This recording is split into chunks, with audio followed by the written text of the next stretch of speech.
Halo teman-teman, apa kabar? Untuk perkuliahan pada hari ini akan saya bawakan melalui video ini. Nanti akan ada 3 video yang perlu teman-teman lihat dan teman-teman bisa belajar secara mandiri dari video yang saya buat.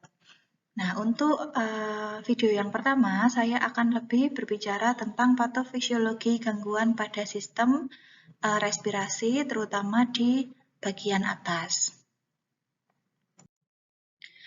Untuk materi patofisiologi gangguan sistem respirasi bagian atas, ini ada beberapa bagian begitu ya. Untuk yang pertama nanti akan sekilas kita coba review lagi tentang anatomi fisiologinya, kemudian infeksi atau peradangan pada sistem respirasi bagian atas, kemudian ada onkologi atau keganasan pada sistem respirasi bagian atas, serta yang terakhir adalah obstruksi pada sistem respirasi bagian atas.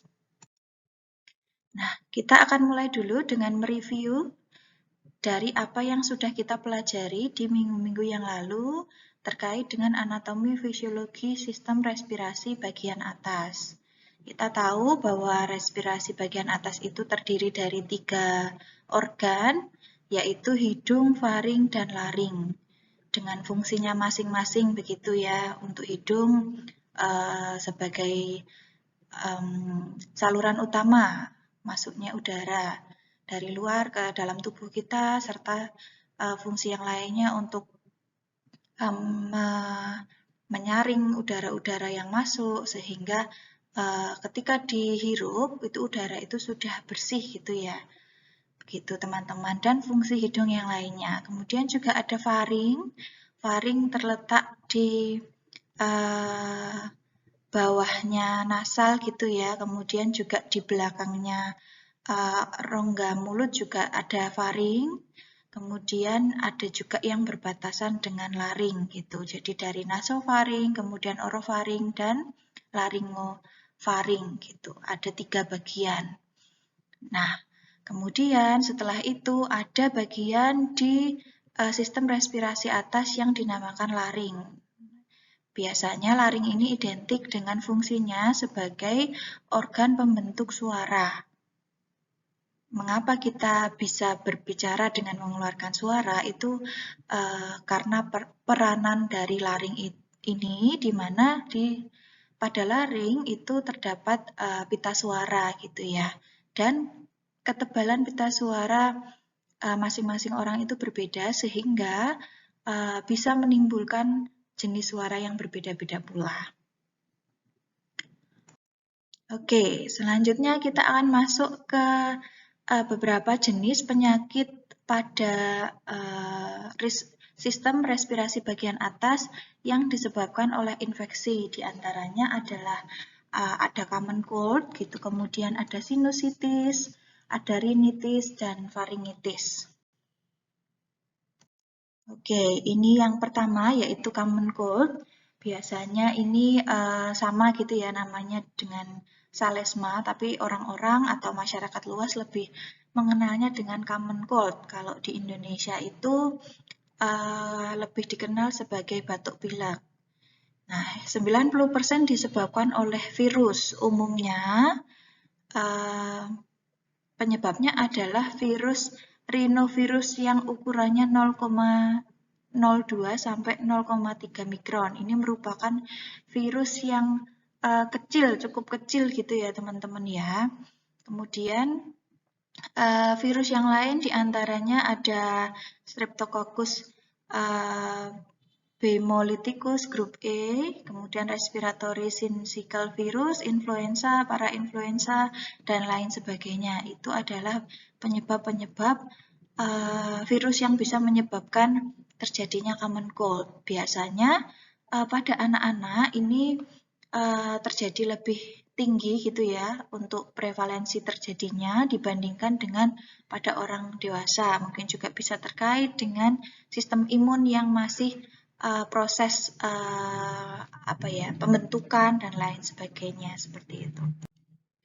Nah, Ternyata teman-teman untuk jenis penyakit ini, common cold ini merupakan jenis penyakit yang self-limiting disease, artinya dia itu bisa sembuh sendiri meskipun kita tidak treat gitu ya, tidak memerlukan obat-obatan yang dengan dosis yang tinggi dan lain sebagainya. Biasanya puncak parahnya penyakit ini itu pada hari ketiga sampai dengan hari yang keempat dan bisa berlangsung 5 hari sampai 2 minggu.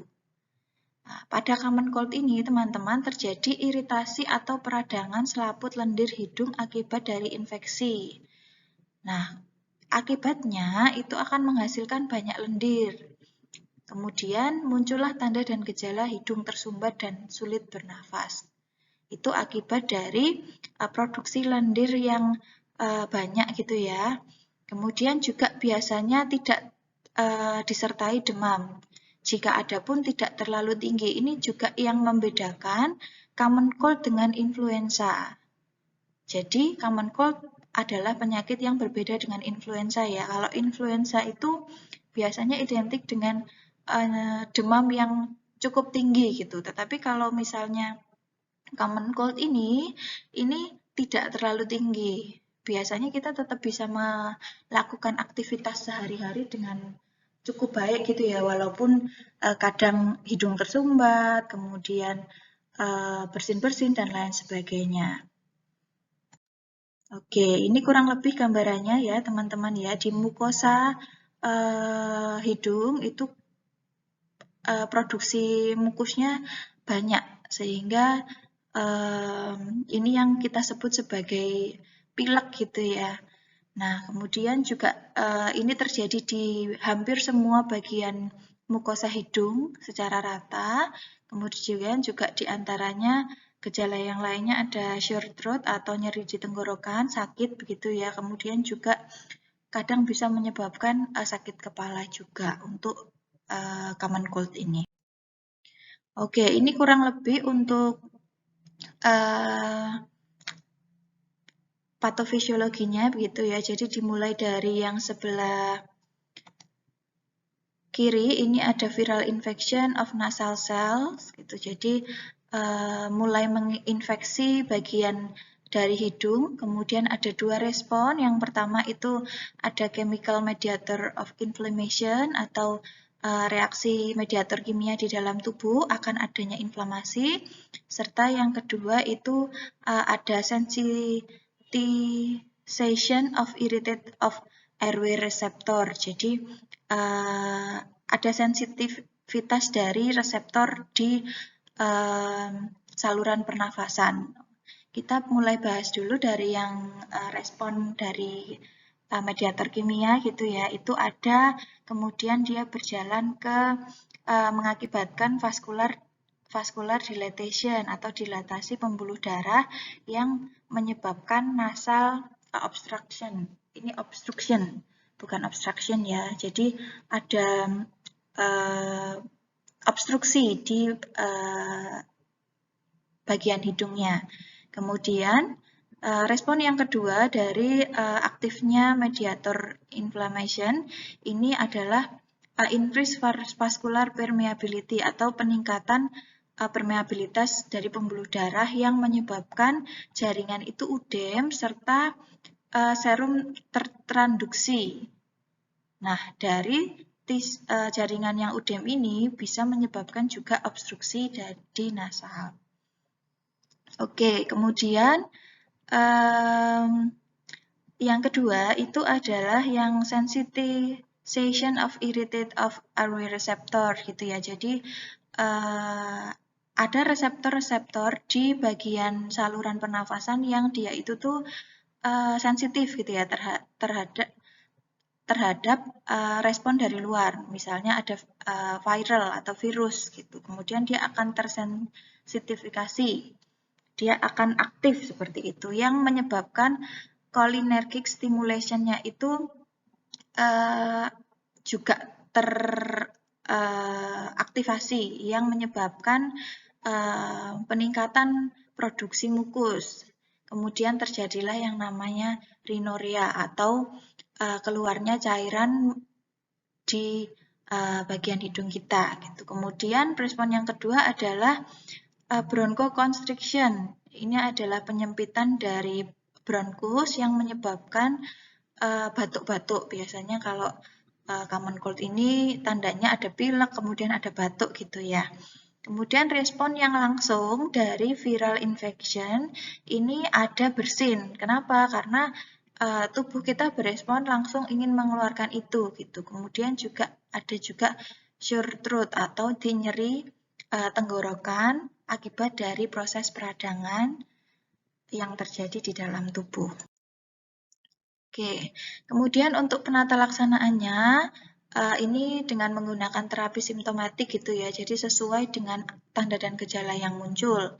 Kemudian juga bisa menggunakan dekongestan, ini memberikan efek vasokonstriksi pembuluh darah hidung sehingga mengurangi sekresi dan pembekakan membran mukosa saluran hidung. Kemudian bisa antihistamin, ini mengurangi mukus sehingga tidak banyak cairan yang keluar dari hidung, serta ada terapi analgesik dan antipiretik.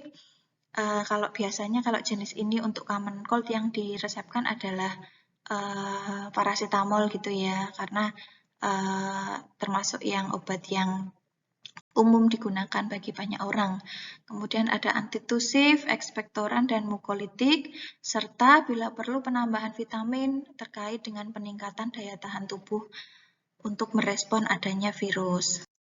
Oke, itu tadi yang pertama teman-teman tentang common cold. Sekarang kita lanjutkan dengan penyakit peradangan pada sistem respirasi bagian atas yang kedua yaitu sinusitis. Untuk sinusitis ini didefinisikan sebagai suatu proses peradangan pada mukosa atau selaput lendir sinus paranasal ya. Kita juga sudah belajar bahwa sinus di bagian wajah kita itu ada 4. Sinus frontal, kemudian sinus etmoidal, sinus sphenoid, kemudian sinus maxillaris yang terletak di bagian pipi gitu ya. Untuk lokasinya bisa diperhatikan sendiri, baik yang tampak depan ataupun tampak samping. Seperti itu. Oke, ini adalah hal-hal yang terjadi ketika sinus itu mengalami inflamasi gitu. Ini yang bagian atas adalah sinus frontal gitu ya, kemudian ada ethmoid, kemudian ini nasal cavity atau dari rongga hidung, serta ada maxillary sinus. Kalau di sini untuk yang sinus sphenoidnya tidak terlihat ya teman-teman ya, nggak apa-apa. Kemudian jika terjadi inflamasi, itu biasanya bagian dinding-dindingnya itu memerah. Ya, bagian dinding-dindingnya itu memerah, kemudian juga terjadi obstructed sinus opening. Jadi, pada normalnya kalau kita lihat di bagian kiri ini ada sambungan gitu ya antara nasal cavity dengan sinus. Tetapi pada keadaan yang inflamasi itu tertutup. Kenapa? Karena terjadi pembengkakan gitu ya pada lapisan mukosanya sehingga jalan ini juga tertutup. Akibatnya cairan yang ada di dalam sinus itu tidak bisa dikeluarkan gitu teman-teman. Oke, normalnya ini bisa keluar sedikit demi sedikit. Tetapi pada sinusitis itu tidak bisa keluar. Oke. Baik, kemudian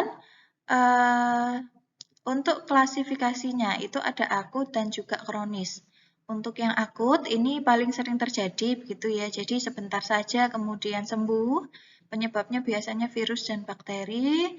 Ini kalau ditekan ada rasa nyeri gitu ya teman-teman ya. Kemudian terdapat sekresi nasal yang purulen. Oke, kemudian yang kronis ini penyebabnya inflamasi alergi atau fungi, biasanya nama funginya Aspergillus. Biasanya juga disertai sakit kepala yang kronis, serta nyeri wajah. Jadi nggak diapa-apain aja, itu udah nyeri, apalagi kalau ditekan-tekan. Itu akan terjadi respon nyeri yang lebih berat lagi. Oke, ini adalah patofisiologinya kurang lebih seperti ini, teman-teman. Jadi, untuk pertama itu adalah invading pathogen. Jadi, virus atau agen-agen penyebab yang menyebabkan terjadinya sinusitis itu menginvade atau menyerang gitu ya bagian yang dituju, dalam hal ini sinus gitu ya. Nah, terjadilah inflammatory response. Kemudian terjadi respon imun yang menghasilkan pus. Sebenarnya pus itu adalah hasil akhir dari perang gitu ya antara respon imun atau sel-sel yang berfungsi untuk membunuh virus, bakteri gitu ya. Nah, kemudian kalau ada hasil dari peperangan itu adalah yang dinamakan pus. Sebenarnya komponen dari pus itu adalah patogen, imun sel, dan dead tissue atau jaringan-jaringan yang rusak gitu. Sudah terinflamasi begitu ya. Kemudian respon yang kedua itu terjadi mukosa edema. Jadi terjadi edema pada mukosa yang menyebabkan sel goblet dalam mukosa itu memproduksi mukus yang berlebih.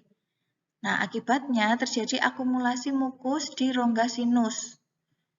Jadi kalau biasanya itu diproduksi memang ya, tapi tidak dalam jumlah yang banyak. Kalau terjadi inflamasi, dia akan produksi banyak gitu. Nah, akhirnya terjadilah akumulasi mukus di rongga sinus yang menyebabkan peningkatan tekanan pada sinus gitu ya. Tadi juga kita sudah lihat bahwa terjadi obstruksi juga untuk pengeluaran mukus itu gitu karena penyebab mukosa edema. Baik. Kemudian untuk penata laksanaannya, teman-teman dibagi jadi dua sesuai dengan klasifikasinya gitu ya. Untuk yang akut ini tujuannya mengontrol infeksi, memulihkan kondisi, mukosa nasal, dan menghilangkan nyeri. Biasanya juga diresepkan dengan antibiotik, bersama dengan antibiotik. Kemudian ada dekongestan oral topikal. Kemudian juga jika lebih dari 7-10 hari, ini biasanya sinus perlu diirigasi gitu. Kemudian untuk yang kronis, ini sama dengan sinusitis akut sebenarnya.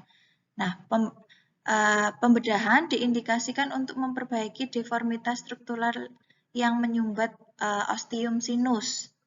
Ya, bisa eksisi atau kuretasi polip, perbaikan penyimpangan septum, insisi atau drainase sinus. Tergantung dengan apa yang menjadi indikasi dan penyebabnya gitu ya. Oke, untuk komplikasinya teman-teman biasanya pada sinus maksilari itu tidak menimbulkan komplikasi. Nah, kemudian untuk yang etmoid biasanya terjadi cavernous sinus thrombosis ini biasanya menyebabkan kematian sekitar 40% gitu ya. Jadi dari sinus itu ternyata bisa juga kemana-mana efeknya teman-teman ya. Kemudian frontal itu osteomyelitis tulang frontal, kemudian cavernous sinus thrombosis sama dengan yang dari etmoid tadi ya. Epidural, subdural, intracerebral abscess, dan orbital extension gitu. Karena memang letak dari sinus ini berdekatan dengan rongga orbital dan organ-organ di dalam tengkorak gitu ya teman-teman. Nah, sebenarnya apa sih cavernous sinus thrombosis? Itu merupakan penyumbatan pada pembuluh besar pada dasar otak gitu, yang dinamakan cavernous sinus. Biasanya disebabkan oleh penyebaran bakteri yang berasal dari infeksi sinus atau dari infeksi pada mata dan sekitar hidung. Gitu. Jadi ternyata dari infeksi di sekitar hidung dan mata itu bisa sampai ke menyerang ke dasar otak di mana merupakan salah satu terdapat banyak saraf gitu ya yang di situ untuk menjalankan fungsi-fungsi tubuh vital. Oke, ini kurang lebih gambarannya teman-teman ya. Untuk cavernous sinus itu letaknya di sini, bisa di kanan atau di kiri gitu. Kalau di pasien ini di sebelah kiri gitu ya. Kelihatan kayak lebam di bagian kiri, tidak bisa dibuka, tapi bukan karena ditonjok gitu ya, tetapi karena adanya penyakit ini, komplikasi akibat sinusitis. Baik, itu tadi tentang sinusitis. Teman-teman, kita akan melanjutkan ke rinitis. Merupakan suatu keadaan di mana terjadi inflamasi pada mukosa hidung. Kalau tadi di sinus gitu ya, kalau ini langsung ke mukosa hidungnya. Nah, ini klasifikasinya, ini ada yang rinitis alergik, ini yang disebabkan oleh agen-agen yang menyebabkan alergi gitu ya, bisa debu, bisa makanan, bisa lain-lain gitu. Setiap orang biasanya punya respon yang berbeda-beda. Kemudian juga ada yang klasifikasi yang kedua, yaitu rinitis non-alergik atau yang dikenal dengan rinitis vasomotor. Baik, ini kurang lebih untuk pathway-nya teman-teman ya. Di sini sudah ada definisinya, kemudian definisi rinitis alergi itu apa, rinitis vasomotor itu apa, kemudian juga ada di sini disebutkan alergen yang mungkin bisa menyebabkan terjadinya rinitis ini. Ada yang lewat udara, kemudian saluran cerna, kemudian suntikan, ada juga yang kontak kulit atau jaringan mukosa. Nah, ini yang pertama itu adalah terjadinya tahap sensitisasi, yaitu kontak pertama dengan alergen. Kemudian makrofag atau monofit menangkap alergen di mukosa hidung, kemudian sel limfosit B aktif menghasilkan IgE, kemudian terjadi hematogen masuk ke jaringan, IgE diikat oleh basofil atau mastosit gitu ya. Ini termasuk yang sel darah putih. Kemudian basofil menjadi aktif. Setelah sudah tersensitivasi, IgE akan mengikat alergen sehingga terjadi degranulasi gitu. Nah, kemudian barulah terjadi respon melepaskan mediator kimia yang disebut dengan histamin. Gitu. Nah, dari histamin ini akan terjadi beberapa respon tubuh. Yang pertama itu adalah merangsang reseptor H1 pada ujung saraf vidianus, kemudian terjadi penebalan dinding mukosa hidung gitu ya. Nah, kita mulai dulu dari penebalan dinding mukosa hidung. Ini jika berlangsung lama atau menahun, ini bisa tumbuh menjadi massa lunak yang bersifat jinak, yang disebut dengan polip hidung. Nah, kemudian dari respon adanya histamin untuk merangsang reseptor H1 pada ujung saraf vidianus, ini menyebabkan kelenjar mukosa dan sel goblet ini mensekresikan mukosa yang berlebih, seperti itu. Nah, kemudian terjadilah respon yang lain. Sebelum kita masuk ke yang daerah sini, kita akan lanjut dulu ke yang respon bersin-bersin gitu ya. Tadi karena ada rangsangan gitu dari adanya histamin dalam tubuh, ternyata juga menimbulkan respon bersin-bersin dan juga sensasi rasa gatal pada hidung atau di bagian palatung di langit-langit hidung. Oke, kita akan lanjut ke sekresi yang berlebihan dari hidung ini menyebabkan kongesti atau akumulasi cairan yang berlebihan serta adanya rinur. Ini keluar ingus gitu ya. Kemudian itu tadi perjalanan yang rinitis yang dari alergen gitu. Jadi dari awal masuk alergen sampai dia mengeluarkan sekresi yang berlebihan. Nah, kemudian untuk yang rinitis vasomotor atau yang non-alergen ini bisa dari obat-obatan, kemudian faktor fisik, faktor endokrin, dan juga faktor psikis. Untuk reaksi ini kemudian terjadi reaksi hipersensitivitas. Nah, kemudian terjadi gangguan keseimbangan vasomotor, kemudian dilatasi arteriola dan kapiler, kemudian mengakibatkan peningkatan permeabilitas kapiler, serta transudasi atau keluarnya cairan yang menyebabkan rinur. Nah, dari rinur ini jika terakumulasi menjadi keluhan biasanya hidung tersumbat. Ya, dari hidung tersumbat kita coba turun dulu. Ini menyebabkan adanya lendir pada saluran pernafasan dan obstruksi. Nanti keluarlah diagnosa keperawatan bersihan jalan nafas tidak efektif. Kemudian juga bisa terjadi penurunan fungsi penciuman yang menyebabkan diagnosa perubahan sensori persepsi penciuman gitu ya. Oh, mohon maaf, ini tadi yang saya balik lagi ke bagian yang adanya lendir di saluran nafas ini ya. Kemudian ini dia akan menyebabkan alergen itu bisa masuk ke tuba eustasius di telinga sehingga menyebabkan infeksi dari telinga yang menyebabkan otitis media. Seperti itu. Kemudian dari hidung tersumbat bisa juga terjadi lendir jatuh ke tenggorokan atau post nasal drip gitu. Jadi terutama ini yang di mukosa bagian belakang gitu ya teman-teman, dan menyebabkan mengorok atau kesulitan bernafas yang diagnosanya bisa diangkat gangguan pola tidur.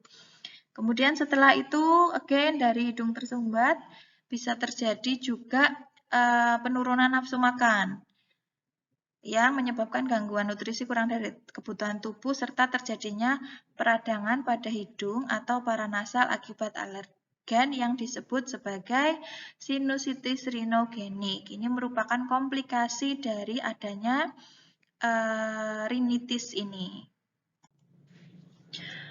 Oke, selanjutnya kita akan melanjutkan ke yang bagian yang lain, yaitu tentang penyakit faringitis gitu ya. Kalau tadi rinitis itu di bagian mukosa, ini dari namanya saja harusnya kita bisa mengidentifikasi gitu ya, terjadi infeksinya di bagian mana gitu.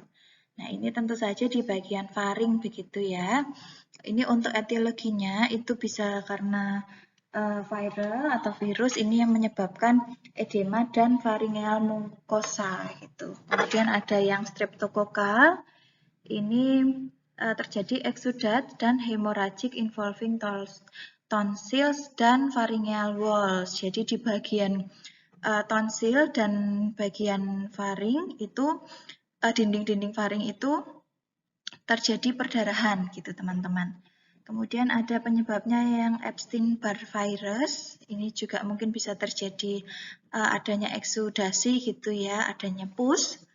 Kemudian juga bisa terjadi pembengkakan atau hiperplasia di nasopharyngeal lymphoid atau jaringan limfo yang ada di nasopharyngeal. Kemudian juga ada penyebabnya adalah adenovirus. Itu biasanya juga ada eksudat. Oke, ini kurang lebih gambarannya seperti ini teman-teman ya. Kelihatan adanya peradangan di bagian-bagian faring. Oke, biasanya memang harus dilihat lebih detail di bagian yang mungkin ada yang memberikan respon pada tonsil gitu ya. Ada manifestasinya pada tonsil, ada yang juga enggak. Tergantung tadi dari penyebab gitu ya. Oke, untuk klasifikasinya ini ada akut dan kronis. Dilihat dari tanda dan gejalanya, untuk akut ini biasanya membran mukosanya merah, kemudian tonsil kemerahan, folikel limfoid bengkak dan dipenuhi eksudat, kemudian pembesaran dan nyeri tekan, nodus limfe, servikal, demam, kelemahan, kemudian sakit tenggorokan. Untuk yang kronis, biasanya sampai terjadi iritasi pada tenggorokan, menimbulkan rasa sesak gitu ya, serta adanya lendir di tenggorokan, dan yang terakhir itu biasanya kesulitan menelan. Nanti kalau sudah sampai ini, mungkin nanti akan menyebabkan efek-efek yang lain gitu ya. Salah satunya pada pemenuhan nutrisi juga. Jadi tidak hanya berefek pada sistem respirasi, tapi juga kaitannya dengan sistem di pencernaan.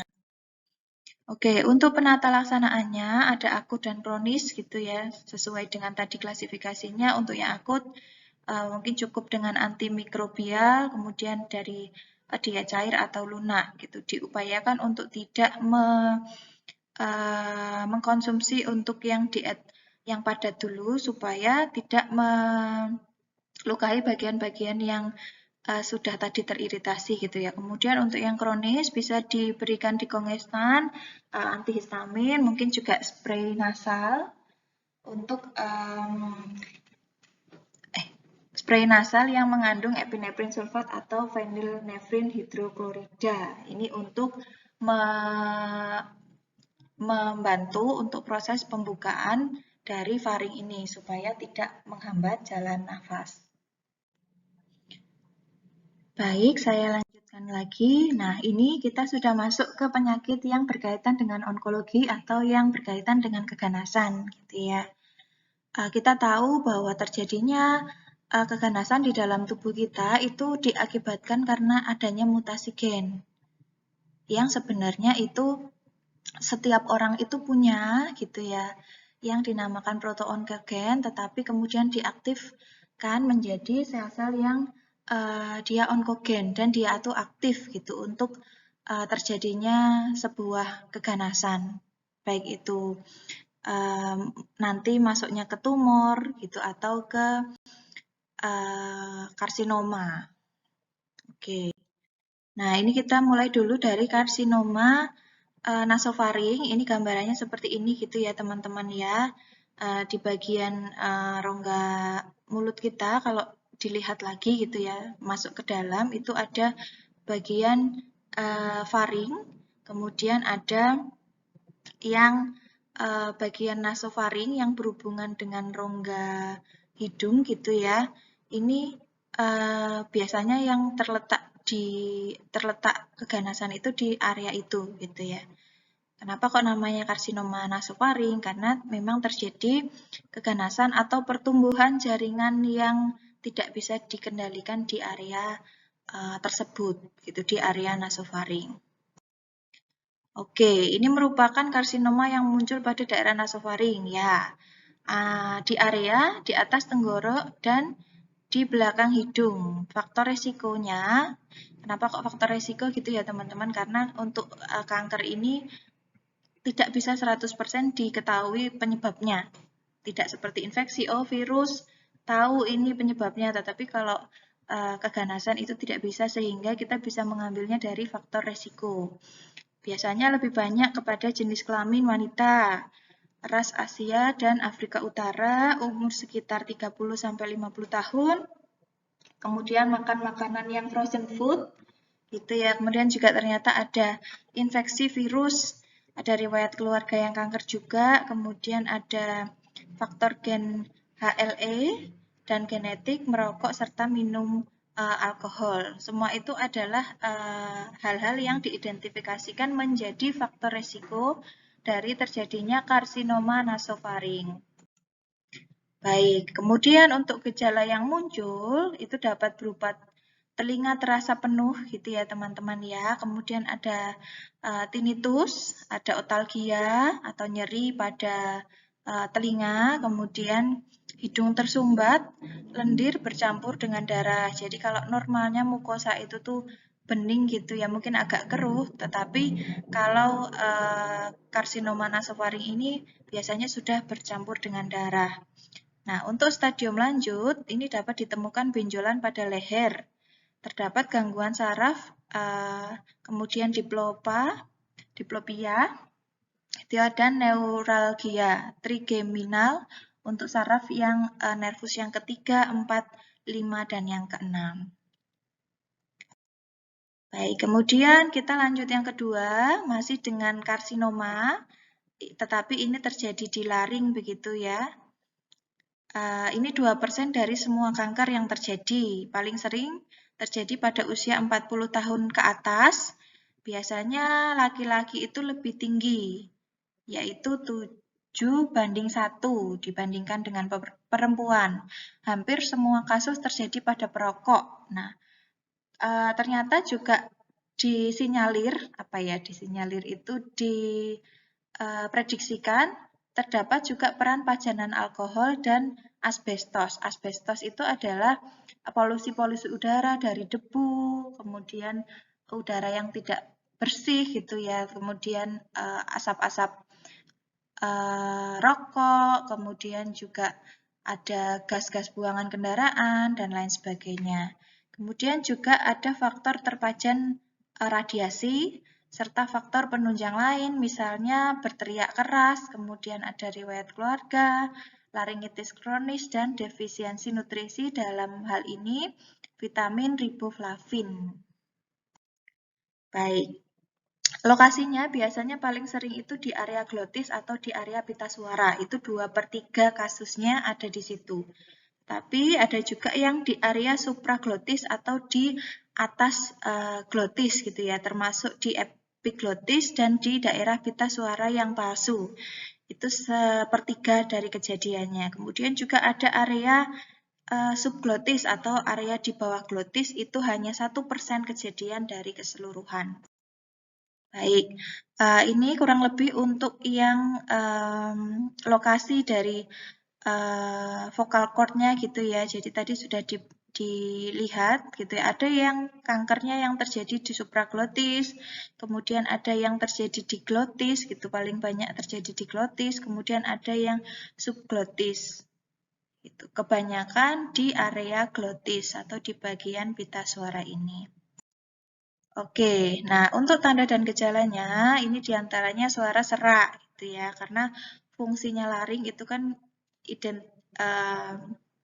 lebih kepada pembentukan suara. Kemudian juga ada sakit tenggorokan, disfagia, dan kemudian nyeri saat menelan sama ya. Kemudian sakit telinga, berat badan turun, kemudian batuk terus-menerus, muncul benjolan leher, serta sulit bernafas akibat adanya obstruksi jalan nafas di laring itu, terutama ketika karsinomanya sudah menutup gitu ya, hampir menutup, itu sudah membuat sesak nafas ya, saya rasa ya. Oke, untuk penata laksanaannya bisa dengan terapi radiasi dan juga pembedahan. Nah, untuk pembedahan ini biasanya disebut dengan laringektomi gitu ya. Ini ada yang sifatnya parsial, ada yang supraglotis, kemudian hemivertikal, dan juga total. Nah, itu tadi untuk yang karsinoma gitu ya teman-teman ya, berkaitan dengan keganasan. Ini sekarang kita lanjutkan dengan penyakit pada saluran pernafasan atas yang berkaitan dengan obstruksi dan trauma jalan nafas bagian atas. Ini mohon maaf kurang S gitu ya. Yang pertama epistaksis, kemudian obstruksi nasal, dan yang ketiga adalah obstruksi laring. Pertama adalah epistaksis, ini cukup sering terjadi ya teman-teman ya. Ini terjadi akibat rupturnya pembuluh darah kecil yang mengalami distensi dalam membran mukosa pada area hidung. Gitu. Kemudian lokasi yang paling sering umum adalah pada septum anterior, dan ini juga mungkin saya rasa tidak tidak terlalu berbahaya. Kenapa? Karena aliran darah yang keluar itu menuju ke depan gitu ya, tidak ke belakang dan masuk ke saluran pernafasan. Oke, ini kurang lebih teman-teman, ada yang bagian anterior gitu ya. Di sini, kemudian posterior, ini bagian belakang dari rongga hidung. Di sini juga ada arteri-arteri yang memperdarahi. Nanti teman-teman bisa baca sendiri ya. Untuk yang epistaksis bagian anterior ini, teman-teman, ini biasanya memang lebih sering terjadi dibandingkan dengan yang posterior. Biasanya untuk yang anterior ini sering terjadi pada anak kecil gitu. Biasanya karena membran mukosanya itu kering, dry, dan tidak terlalu berbahaya. Kemudian untuk yang epistaksis bagian posterior ini biasanya less common gitu ya, jarang terjadi. Biasanya terjadi pada orang-orang yang sudah dewasa, kemudian biasanya penyebabnya oleh karena hypertension atau atherosclerotic disease, dan biasanya akan lebih parah gitu. Kenapa? Karena letaknya di belakang dan dia berpotensi untuk masuk ke saluran pernafasan juga. Oke, untuk penata laksanaannya bisa dilakukan penekanan gitu ya, terutama untuk yang di bagian anterior. Pasien duduk tegak dengan kepala didongakkan ke depan untuk mencegah aspirasi dan diarahkan untuk memencet hidung ke arah tengah septum selama 5-10 menit supaya respon dari mekanisme tubuh untuk menghentikan perdarahan itu sudah selesai. Kemudian ada vasokonstriktor topikal seperti adrenalin. Ini untuk supaya pembuluh darah itu mengalami vasokonstriksi gitu ya sehingga perdarahan berhenti, atau bisa juga dengan kapas jika di bagian posterior. Tapi biasanya untuk yang bagian posterior ini perlu dibantu dengan alat-alat khusus gitu ya karena letaknya yang di bagian dalam. Serta yang terakhir bisa dilakukan suction. Oke, kemudian yang kedua itu adalah obstruksi nasal. Ini bisa terjadi karena deviasi septum atau septumnya nasal itu tidak tepat di tengah gitu ya teman-teman. Atau ada struktur yang tidak sesuai dengan normalnya. Kemudian bisa terjadi karena juga hipertrofi tulang turbinat. Kemudian juga tekanan polip atau pembengkakan dari membran mukosa sinus terutama di bagian etmoid. Nah, ini tidak ada jalan lain teman-teman ya, penata laksanaannya pengangkatan obstruksi. Kalau misalnya obstruksi itu disebabkan oleh deviasi septum, berarti ya dibenerin dulu gitu ya. Mana yang bagian yang harus diperbaiki dan rekonstruksi. Gitu. Baik juga untuk yang polipnya harus diambil dulu gitu, disesuaikan dengan penyebabnya. Oke, kemudian yang terakhir ini ada edema laring gitu ya teman-teman. Jadi laring mengandung ruang sempit antara pita suara glotis di mana udara harus lewat di antaranya. Jika disebabkan oleh reaksi alergi, maka pengobatannya termasuk pemberian epinefrin atau kortikosteroid adrenal, bisa juga memasang kantung es pada leher. Jadi disesuaikan juga kalau misalnya itu alergi gitu ya teman-teman, biasanya dikasih obat-obatan ini, tetapi ini juga tetap kita kolaborasi dengan dokter dan memasang kantung es pada leher. Oke, ini juga terjadi bisa dilakukan laringektomi gitu ya. Ini mungkin agak kurang jelas, mohon maaf. Untuk yang sebelah kiri ini preoperatif, jadi udara ini masih dicoba oleh pasien untuk dihirup melalui hidung gitu ya, tetapi ada obstruksi di bagian laring, sehingga dilakukanlah operasi seperti yang terlihat di sini ya, ini laringektomi untuk membuat saluran langsung ke bagian laring, sehingga air atau udara ini bisa masuk ke paru-paru dengan lancar tanpa adanya obstruksi. Kemudian setelah obstruksi diambil, biasanya kalau itu hanya sebagai terapi akan ditutup kembali gitu ya. Kemudian dilakukan, pasien diajarkan untuk bernafas dengan hidung lagi gitu. Oke. Kemudian ada juga yang disebabkan obstruksi ini karena benda asing gitu ya. Kadang-kadang bisa tersedak, kadang tiba-tiba waktu makan kemudian ada makanan yang nyangkut kok di situ gitu ya. Nah, itu bisa juga terjadi teman-teman. Oke, ini ada gambaran di sebelah yang kanan gitu ya. Ini normalnya makanan itu masuk ke saluran pencernaan melalui esofagus. Tetapi kalau kita sambil ngobrol, biasanya bisa mungkin dia masuk ke saluran pernafasan. It's not supposed to be there, tidak seharusnya ada di situ gitu ya. Oke, nah untuk bayi biasanya adalah tekniknya dengan back bow maneuver gitu untuk mengeluarkan benda asing itu gitu ya. Ini caranya seperti ini. Oke, kemudian ada juga yang Heimlich maneuver dengan menekan bagian daerah antara dada dan perut pasien gitu ya. Biasanya diletakkan di pas garis yang paling bawah di rongga dada kita. Kalau misalnya pasien itu sendiri gitu diajarkan pasien untuk melakukannya dengan kursi ini. Atau kalau misalnya terjadi pada ibu hamil itu nanti bisa dengan menekan bagian dada gitu ya, bukan perutnya. Nah, tetapi nanti untuk yang sifatnya emergency seperti ini, teman-teman akan lebih belajar pada saat teman-teman di keperawatan kritis nanti. Oke, itu saja teman-teman untuk yang penyakit-penyakit atau patofisiologi pada sistem respirasi bagian atas. Terima kasih.